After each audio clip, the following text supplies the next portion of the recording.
Un jour, dans un petit village entouré de montagnes et de forêts épaisses, vivait une fille curieuse nommée Aneia.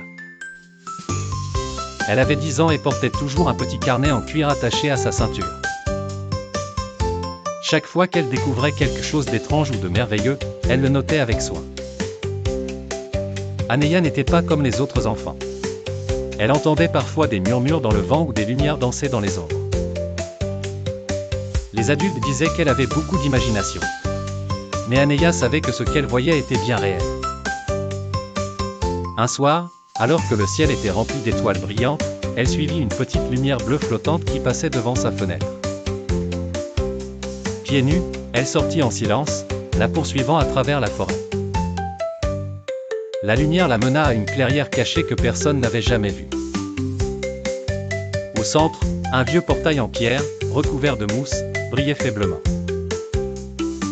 En touchant le portail, une vibration traversa son bras et une voix douce chuchota, « Seuls les cœurs purs peuvent entrer ».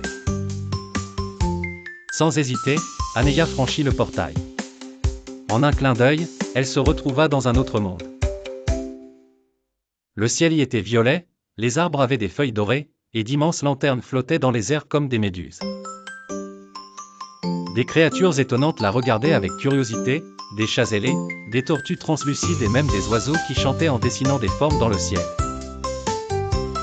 Elle fit la rencontre de Lumio, un garçon de son âge qui portait une cape faite de plumes d'étoiles.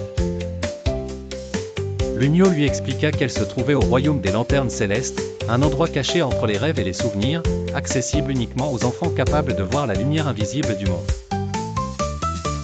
Mais le royaume était en danger. Une ombre grandissait au nord, dans la vallée sans lueur, dirigée par une créature nommée Morvax.